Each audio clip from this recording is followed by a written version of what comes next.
3. Aquele que conseguir fazer isso terá o mundo todo do seu lado. Aquele que não conseguir deve trilhar um caminho solitário.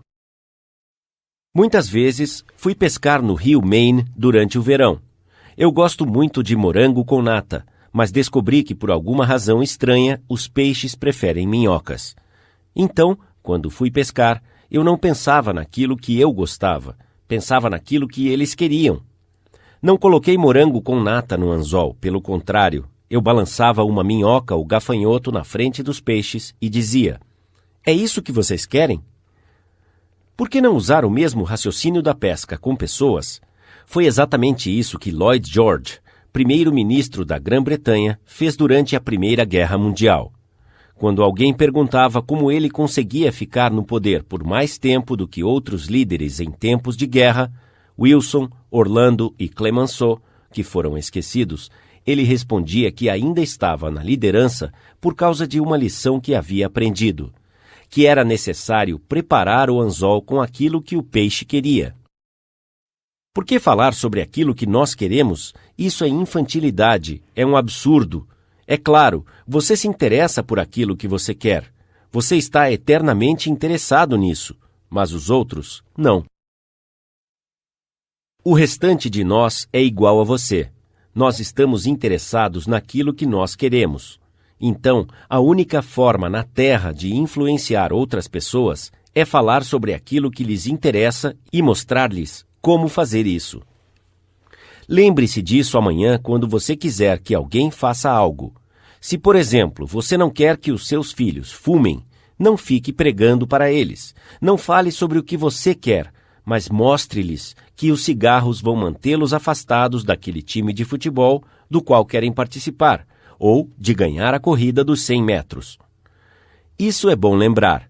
Não importa se está lidando com crianças, bezerros ou chimpanzés.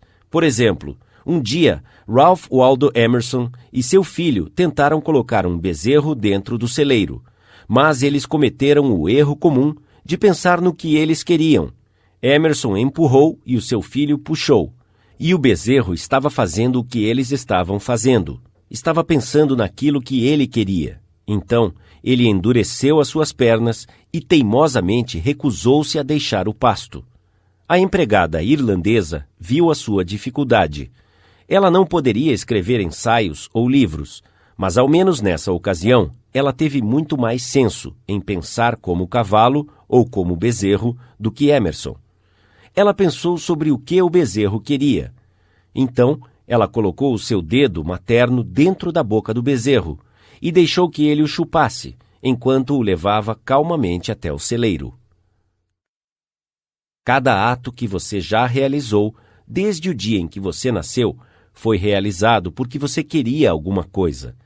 Que tal aquela vez que você deu uma grande contribuição à Cruz Vermelha? Sim, isso não é nenhuma exceção à regra. Você fez o donativo à Cruz Vermelha porque você queria ajudá-los. Você queria fazer um ato lindo, divino e generoso. Quando você ajuda um dos irmãos mais pobres, você está me ajudando. Se você não quisesse aquele sentimento mais do que você quisesse o dinheiro, você não teria feito essa contribuição.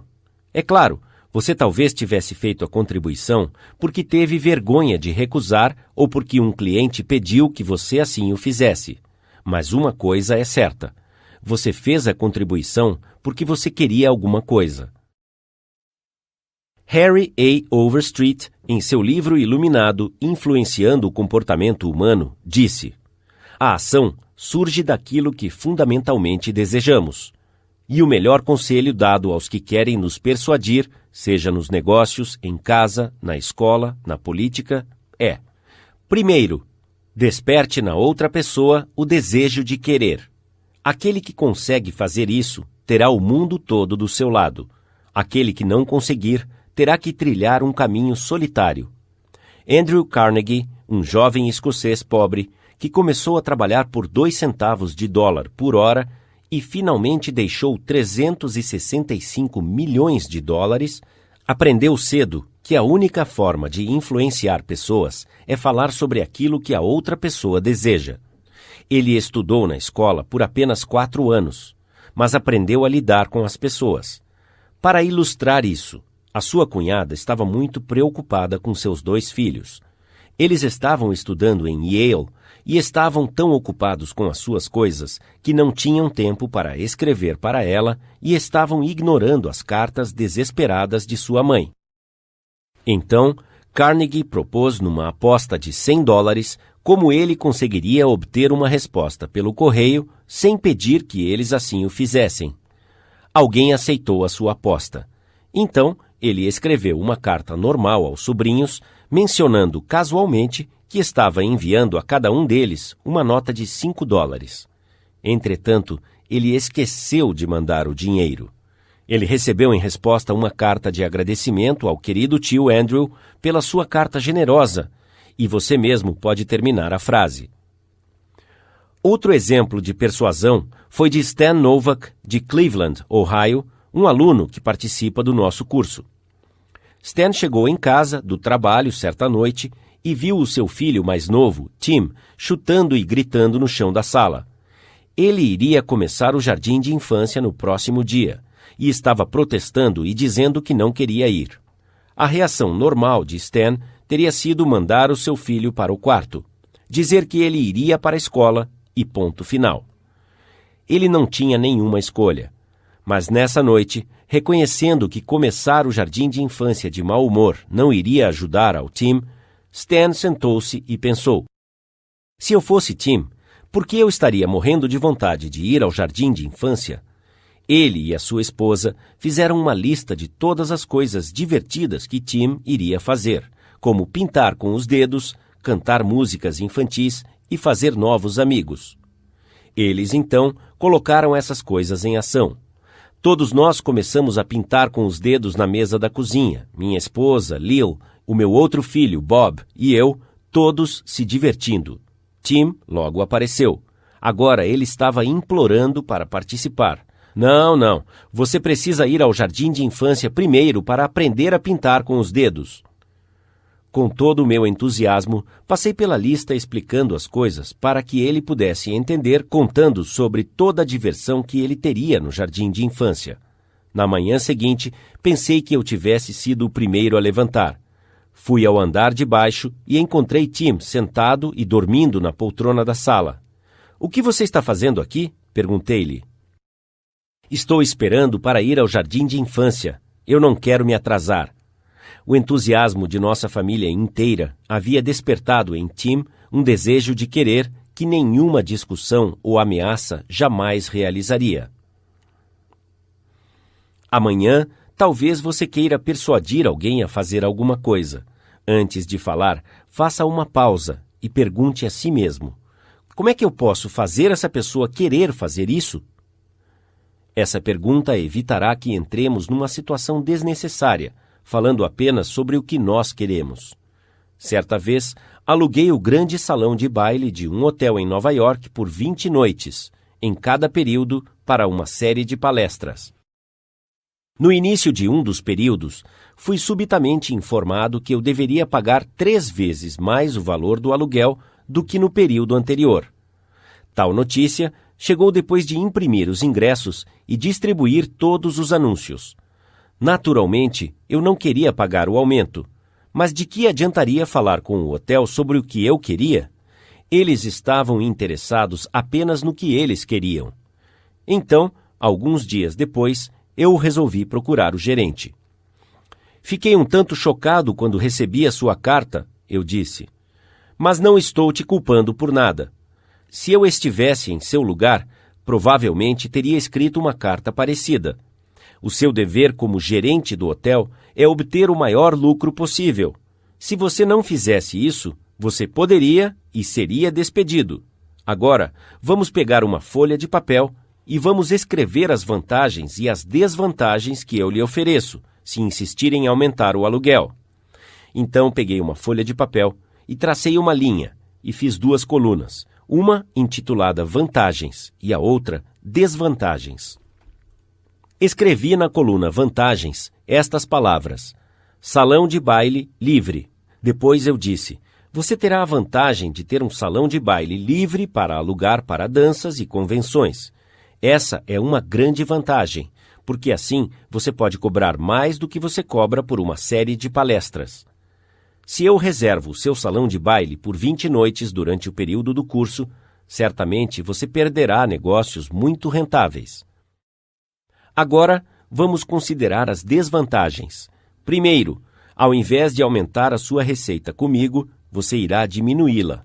De fato, ela vai acabar porque não posso pagar o aluguel que você está pedindo. Serei forçado a fazer palestras em outro local. Há mais uma desvantagem para você.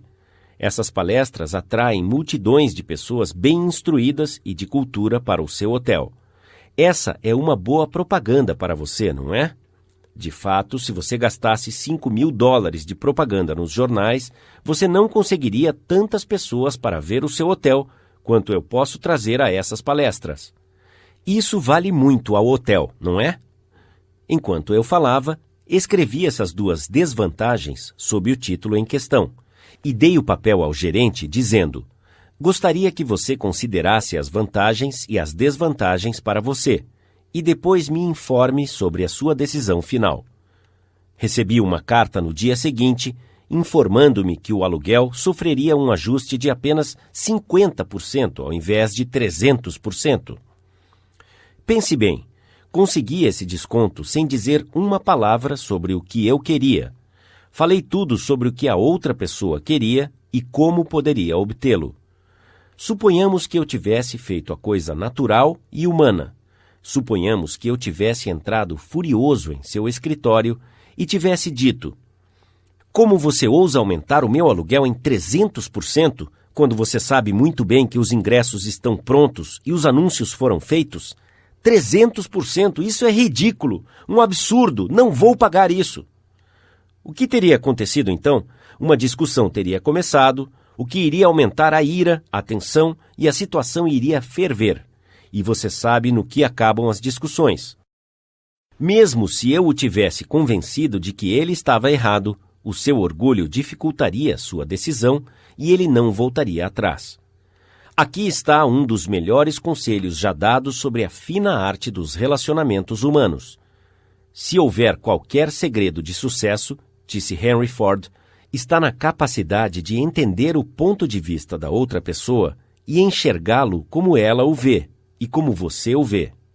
Isso é bom e gostaria de repeti-lo.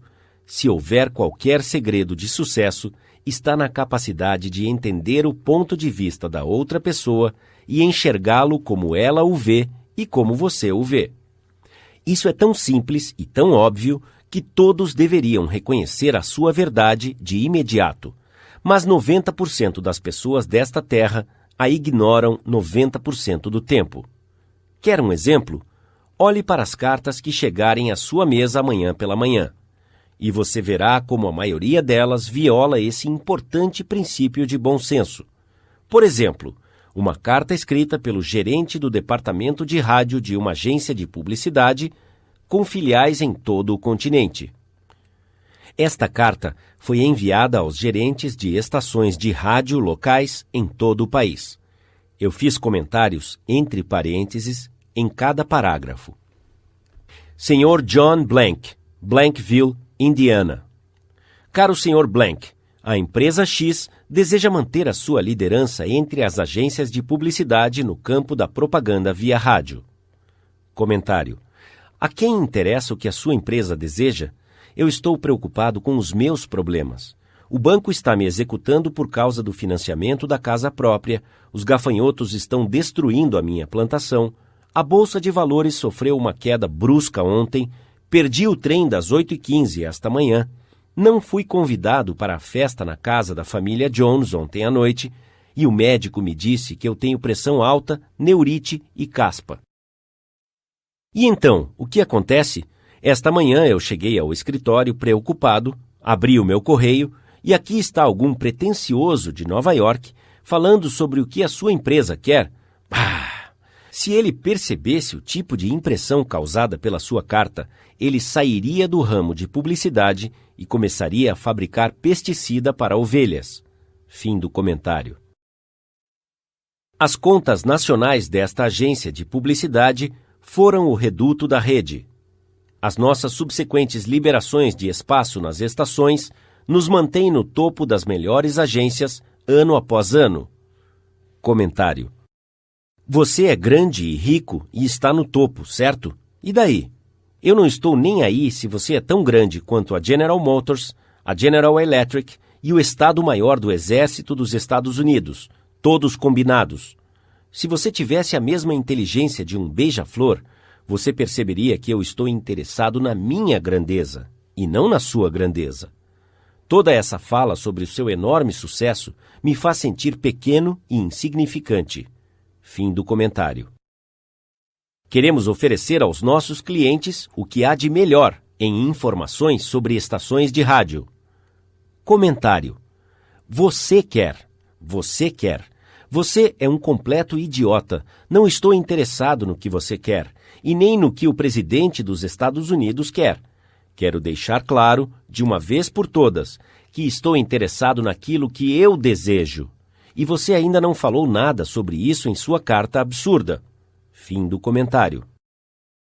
Portanto, coloque a empresa X na sua lista preferida de informações semanais sobre as estações. Cada detalhe que será útil para que uma agência possa reservar espaços inteligentemente. Comentário: lista preferida? Quanta pretensão! Você me faz sentir insignificante com a sua fala sobre a sua grande empresa. E depois você pede que eu te coloque numa lista preferida e nem diz por gentileza quando você pede. Fim do comentário. Confirme o recebimento desta carta o mais breve possível, informando-nos sobre as suas atividades recentes, o que será útil aos nossos interesses mútuos.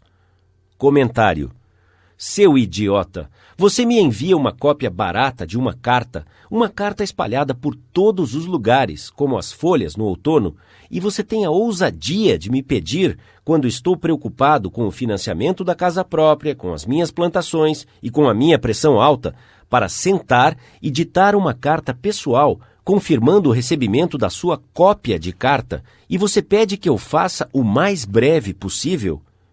O que você quer dizer com o mais breve possível? Você não sabe que sou tão ocupado quanto você, ou pelo menos gosto de pensar que sou? E falando nisso, quem te deu o direito de exigir alguma coisa? Você diz que será útil aos nossos interesses mútuos. Até que, enfim, você começou a ver o meu ponto de vista. Mas você foi vago sobre como isso será uma vantagem para mim. Fim do comentário. Atenciosamente, John Doe, gerente do departamento de rádio. PS. O encarte reimpresso do jornal Blankville será de interesse para você, e talvez você queira veiculá-lo na sua estação. Comentário. Finalmente, no pós-escrito, você cita algo que pode me ajudar a resolver os meus problemas. Por que você não iniciou a sua carta com isso? Qualquer publicitário que é culpado de enviar tanta baboseira quanto você me mandou tem algum problema com a sua medula oblonga. Você não precisa de uma carta sobre as nossas atividades recentes. O que você precisa é um pouco de iodo em sua glândula tireoide. Fim do comentário. Agora, se as pessoas que dedicam suas vidas à publicidade, que se apresentam como especialistas na arte de influenciar pessoas a comprar, padeiro ou mecânico de automóveis, aqui está outra carta escrita pelo presidente de um grande terminal de carga a um estudante em seu curso, Edward Vermeulen. Que efeito esta carta teve sobre o homem para quem estava endereçada? Leia e depois eu te digo. Caros senhores, as operações do nosso terminal receptor de cargas estão sendo prejudicadas, porque uma pequena porcentagem do total de negócios está chegando a nós no final da tarde. Isso resulta em congestionamento, horas extras pela nossa equipe, atraso aos caminhões e, em alguns casos, atraso ao frete. Em 10 de novembro, recebemos de sua empresa uma carga de 510 pacotes, que chegou aqui às 16 horas e 20 minutos. Solicitamos a sua cooperação para que possamos evitar futuros inconvenientes no recebimento tardio da carga. Seria possível, nos dias em que vocês enviarem uma remessa de carga, com o volume dessa recebida na data acima, nos enviarem o caminhão de carga mais cedo ou nos entregar uma parte da carga pela manhã? A vantagem que você teria, uma vez tomada essa providência, seria uma descarga mais rápida de seus caminhões e a segurança de que as suas cargas seriam encaminhadas no mesmo dia de recebimento. Atenciosamente, J.B., Presidente. Após ler essa carta, o Sr. Vermillen, gerente de vendas da A. Zerega Sons Incorporated, a enviou para mim com o seguinte comentário. Essa carta teve o efeito contrário do pretendido. A carta inicia descrevendo as dificuldades do terminal, que não nos interessa de forma geral. A nossa cooperação é, então, solicitada sem qualquer consideração sobre a inconveniência que poderá nos causar. E depois, finalmente, no último parágrafo, o fato é mencionado, que se cooperarmos, isso significará uma descarga mais rápida de nossos caminhões, com a segurança de que a nossa carga seria encaminhada no mesmo dia de recebimento. Em outras palavras, aquilo que mais nos interessa é mencionado por último, e o efeito completo causa mais espírito de antagonismo do que de cooperação. Vamos ver se conseguimos reescrever e melhorar esta carta. Não vamos gastar tempo falando de nossos problemas. Conforme a admoestação de Henry Ford, vamos entender o ponto de vista da outra pessoa e enxergar as coisas como ele ou ela as vê, assim como nós as vemos. Aqui está uma forma de revisar a carta. Pode não ser a única forma, mas não ficou melhor? Caro Sr. Vermillen, a sua empresa tem sido um dos nossos melhores clientes nos últimos 14 anos. Naturalmente, estamos muito gratos pela preferência e queremos lhe oferecer o serviço rápido e eficiente que o senhor merece. Entretanto, lamentamos informar que não é possível fazer isso quando os seus caminhões nos trazem um enorme carregamento no final da tarde, conforme fizeram no dia 10 de novembro. Por quê? Porque muitos de nossos outros clientes também fazem entregas no final da tarde. Naturalmente, isso causa um congestionamento. Isso significa que, inevitavelmente, os seus caminhões acabam detidos no pier e, às vezes, a sua carga até atrasa. Isso é ruim, mas poderia ser evitado, se o senhor fizer as suas entregas no pier de manhã, quando possível. Os seus caminhões não ficariam detidos, a sua carga receberia uma atenção imediata e nossos trabalhadores chegariam em casa mais cedo para aproveitar o jantar com o delicioso macarrão fabricado pela sua empresa. Independentemente da hora em que os seus carregamentos chegarem, sempre faremos o que estiver ao nosso alcance para servi-lo prontamente. O senhor é um homem bastante ocupado. Não se preocupe em responder a esta carta. Atenciosamente, J.B., Presidente. Barbara Anderson, que trabalhava em um banco em Nova York, queria se mudar para Phoenix, Arizona, por causa da saúde de seu filho. Usando os princípios que ela aprendeu em nosso curso, ela escreveu a seguinte carta a 12 bancos em Phoenix. Prezado senhor, os meus 10 anos de experiência bancária seriam de interesse a um banco em rápido crescimento como o seu. Já trabalhei em várias funções, nas operações bancárias com a Bankers Trust Company em Nova York, até o meu cargo presente como gerente de agência. Eu adquiri competências em todos os estágios de atendimento bancário, incluindo relacionamento com clientes, créditos, empréstimos e administração. Estarei mudando para Phoenix em maio e tenho certeza que poderei contribuir com o crescimento e rentabilidade de seu banco. Estarei em Phoenix na semana de 3 de abril e agradeceria a oportunidade de demonstrar como eu poderia auxiliar o banco a atingir os seus alvos. Atenciosamente, Barbara L. Anderson. Você acha que a senhora Anderson obteve uma resposta a essa carta? 11 dos 12 bancos convidaram-na para uma entrevista, e ela tinha a escolha de qual banco aceitar. Por quê? A senhora Anderson não citou o que ela queria, mas escreveu em sua carta como ela podia ajudá-los. Concentrou-se no que eles queriam, e não no que ela queria. Milhares de vendedores estão enchendo as ruas hoje, cansados, desencorajados e mal pagos. Por quê? Porque estão apenas pensando no que eles querem. Eles não perceberam que eu e você não queremos comprar nada. Se quiséssemos, sairíamos para comprá-lo. Mas nós dois estamos eternamente interessados em resolver os nossos problemas. E se os vendedores nos mostrarem como os seus serviços ou mercadorias poderiam resolver os nossos problemas, eles não precisariam vender para nós. Nós compraríamos deles. E clientes gostam de sentir que eles é que estão comprando, e não que estão vendendo a eles. Mas muitos vendedores passam a vida toda vendendo sem ver as coisas da perspectiva do cliente. Por exemplo, por muitos anos eu morei em Forest Hills, uma pequena comunidade de casas particulares no centro da grande Nova York. Um dia, enquanto corria para a estação, me deparei com um corretor de imóveis que havia comprado e vendido imóveis naquela região por muitos anos. Ele conhecia bem Forest Hills, então perguntei-lhe rapidamente se a minha casa de estuque foi construída com ripa de metal ou com ladrilho oco. Ele disse que não sabia e me contou o que eu já sabia, que eu podia obter as informações ligando para a Forest Hills Garden Association. Na manhã seguinte, recebi uma carta dele. Ele me deu a informação que eu queria. Ele podia receber as informações em 60 segundos por telefone, mas não o fez. Ele me falou novamente que eu poderia obter as informações por telefone e depois disse que poderia cuidar do meu seguro. Ele não estava interessado em me ajudar. Ele estava interessado em si mesmo. J. Howard Lucas, de Birmingham, Alabama, contou como 2 vendedores da mesma empresa resolveram o mesmo tipo de situação. Ele relatou: há muitos anos, eu estava na direção de uma pequena empresa. Próximo de nós estava a sede do escritório municipal de uma grande seguradora.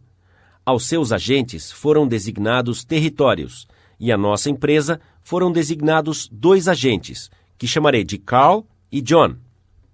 Certa manhã, Carl passou no escritório e casualmente mencionou que a sua empresa acabara de lançar uma nova apólice de seguro de vida para executivos e pensou que talvez nos interessasse e que ele nos comunicaria tão logo tivesse mais informações. No mesmo dia, John nos viu na calçada enquanto retornávamos do intervalo para o café e gritou: "Ei, Luke, espera aí, tenho novidades para vocês, amigos." Ele rapidamente nos contou com bastante entusiasmo sobre a apólice de seguro de vida para executivos que a sua empresa havia lançado naquele dia. Foi a mesma apólice que Carl havia mencionado casualmente. Ele queria que fôssemos os primeiros a contratá-lo. Ele nos deu fatos importantes sobre a cobertura e concluiu dizendo: "A apólice é tão inovadora que vou providenciar que um representante da sede passe amanhã para explicá-la. Agora, enquanto isso, vamos preencher e assinar os formulários para que ele possa trabalhar com mais dados." O seu entusiasmo despertou em nós um desejo de querer essa apólice, mesmo ainda não tendo detalhes. Quando recebemos os formulários, eles confirmaram o entendimento inicial de John a respeito da apólice, e ele não apenas vendeu uma apólice para cada um de nós, mas, mais tarde, dobrou a nossa cobertura.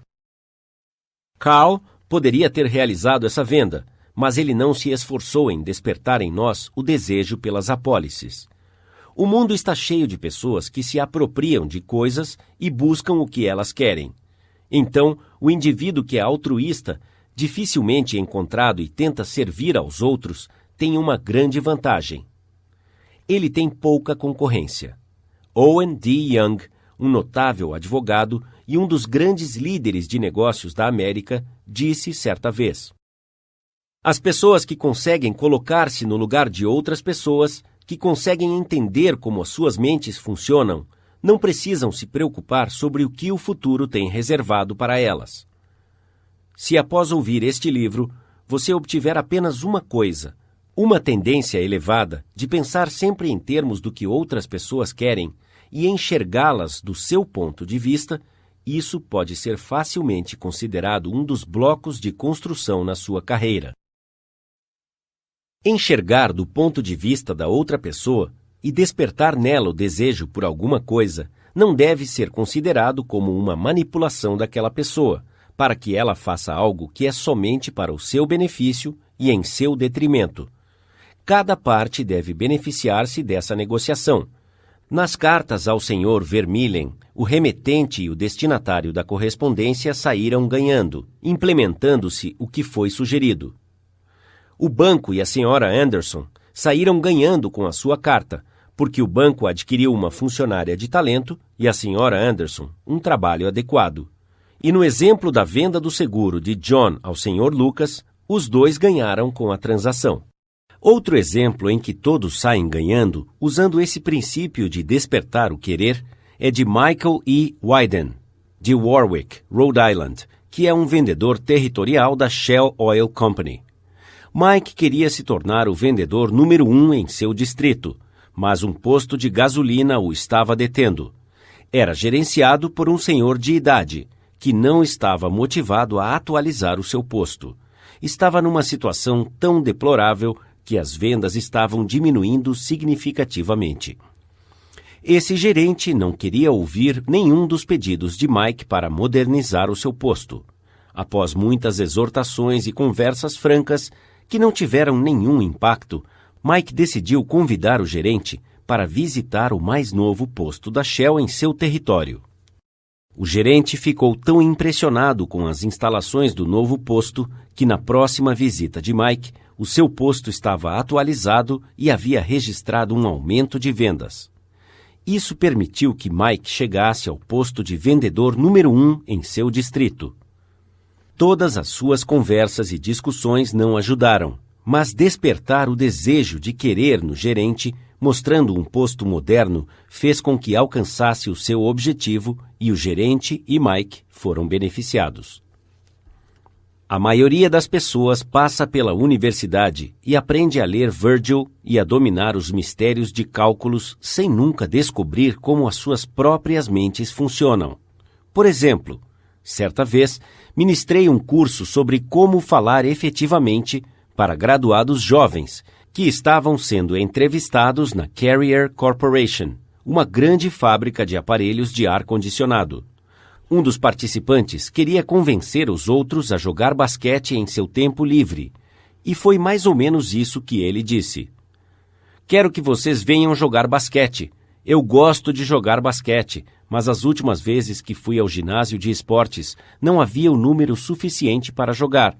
Só havia 2 ou 3 de nós batendo uma bola na outra noite, e acabei ficando com um olho roxo.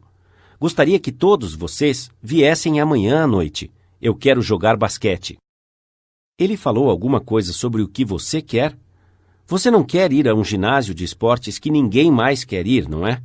Você não se importa com o que ele quer. Você não quer ficar com um olho roxo. Ele poderia ter te mostrado como conseguir as coisas que você quer usando o ginásio de esportes? Certamente. Mais vigor, um enfoque melhor no apetite, uma mente mais clara, diversão, jogos, basquete. Vou repetir o conselho sábio do professor. Primeiro, desperte na outra pessoa o desejo de querer. Aquele que consegue fazer isso tem o mundo todo do seu lado. Aquele que não consegue trilha um caminho solitário. Um dos estudantes do curso de treinamento do autor estava preocupado com o seu filho pequeno. A criança estava desnutrida e recusava-se a comer direito. Os seus pais usaram o método normal. Eles brigaram e ficaram insistindo. Sua mãe quer que você coma isso e aquilo. O seu pai quer que você cresça e se torne um homem grande. O menino prestou atenção a qualquer um desses pedidos, tanto quanto você presta a um grão de areia numa praia cheia de areia. Ninguém com um pingo de inteligência esperaria que uma criança de 3 anos reagisse ao ponto de vista de um pai de 30 anos. Mas isso era exatamente o que o pai esperava. Era um absurdo. Ele finalmente enxergou isso e disse a si mesmo: o que é que o menino quer? Como posso combinar aquilo que eu quero com aquilo que ele quer? Foi fácil ao pai quando ele começou a pensar nisso. O seu filho tinha um triciclo em que adorava andar para cima e para baixo na calçada, em frente da casa em Brooklyn. Algumas casas abaixo, na mesma rua, morava um menino valentão, um menino maior, que tirava o menino menor de seu triciclo para andar nele. Naturalmente, o menino menor corria e gritava para sua mãe, e ela tinha que tirar o menino valentão do triciclo e colocar o seu filho nele novamente. Isso acontecia quase todo dia. O que o menino pequeno queria? Não era preciso um Sherlock Holmes para responder essa pergunta. O seu orgulho, a sua raiva, o seu desejo de se sentir importante, todas as emoções mais fortes combinadas o levavam a querer se vingar, a quebrar o nariz do valentão. E quando seu pai explicou que ele poderia nocautear aquele menino maior um dia, se comesse as coisas que a sua mãe queria que ele comesse, quando seu pai prometia isso, não havia mais nenhum problema de dietética. Aquele menino teria comido espinafre, chucrute, cavalinha, qualquer coisa para que ele ficasse grande o suficiente para dar uma surra no valentão, que o havia humilhado diversas vezes. Após resolver esse problema, os pais enfrentaram outro. O menino pequeno tinha o hábito horrível de fazer xixi na cama. Ele dormia com a sua avó. De manhã, a avó acordava, sentia os lençóis molhados e dizia: "Olhe, Johnny, o que você fez de novo ontem à noite?" Ele dizia: "Não fui eu, foi você." Brigando, batendo, humilhando-o, reiterando que os seus pais não queriam que ele fizesse isso, nenhuma dessas coisas iriam manter a cama seca. Então os pais perguntaram: "Como é que podemos fazer esse menino parar de fazer xixi na cama?" Quais eram os seus desejos? Primeiro, ele queria usar pijamas como o papai, ao invés de usar uma camisola igual à sua avó. A avó estava ficando cheia com as suas iniquidades noturnas, então ela, de bom grado, ofereceu-se para comprar-lhe um pijama, se ele se consertasse. Segundo, ele queria uma cama somente para ele. A avó não se opôs. A sua mãe o levou a uma loja de departamentos em Brooklyn, piscou para a vendedora e disse: "Aqui está um pequeno cavalheiro que gostaria de fazer compras." A vendedora o fez sentir-se importante, dizendo: "Meu caro jovem, o que gostaria de ver?" Ele se esticou um pouco para parecer mais alto e disse: "Gostaria de comprar uma cama para mim." Quando ela mostrou a ele a cama que a mãe queria comprar, ela piscou a vendedora e o menino foi persuadido a comprá-la. A cama foi entregue no dia seguinte, e naquela noite, quando o pai chegou em casa, o menino correu para a porta gritando: "Papai, papai, sobe aqui e veja a cama que eu comprei." O pai, olhando para a cama, obedeceu à imposição de Charles Schwab. Ele foi sincero em sua aprovação e generoso em seu elogio. "Você não vai fazer xixi nesta cama, vai?" disse o pai. Não, eu não vou fazer xixi nesta cama." O menino cumpriu a sua promessa porque o seu orgulho estava em jogo, isto é, a sua cama. Ele, e somente ele, a havia comprado. E ele estava usando pijama como um homenzinho. Ele queria agir como homem. E fez exatamente isso. Outro pai, K.T. Dutchman, um engenheiro de telefonia, estudante deste curso, não conseguia fazer a sua filha de 3 anos tomar o café da manhã. Todos os métodos normais, isto é, brigando, implorando e coagindo, acabaram em futilidade. Então os pais se perguntaram: como podemos fazer com que ela queira isso? A menina adorava imitar a sua mãe, se sentir adulta. Então, certa manhã, colocaram-na em uma cadeira e deixaram-na preparar o seu café da manhã. No momento psicológico exato, o pai entrou na cozinha, enquanto ela misturava o cereal, e ela disse: "Olhe, papai, estou fazendo o cereal esta manhã." Ela comeu 2 pratadas do cereal sem nenhuma coação, porque ela estava interessada nisso. Ela foi responsável por se sentir importante. Ela havia encontrado uma forma de expressar-se fazendo o cereal, isto é, a autoexpressão. William Winter disse certa vez que a autoexpressão é uma necessidade dominante da natureza humana. Por que não podemos adaptar essa mesma psicologia aos negócios? Quando temos uma ideia brilhante, ao invés de fazer os outros pensarem que é nossa, por que não deixá-los cozinhar e mexer a ideia? Então eles irão considerá-la como se fosse deles. irão gostar dela e talvez comam algumas pratadas dela. Lembre-se, primeiro desperte na outra pessoa o desejo de querer. Aquele que consegue fazer isso terá o mundo todo do seu lado. Aquele que não consegue deve trilhar um caminho solitário. Princípio 3. Desperte na outra pessoa o desejo de querer. Resumindo, técnicas fundamentais sobre como lidar com as pessoas. Princípio 1. Não critique, condene ou reclame. Princípio 2. Demonstre uma apreciação honesta e sincera. Princípio 3. Desperte na outra pessoa o desejo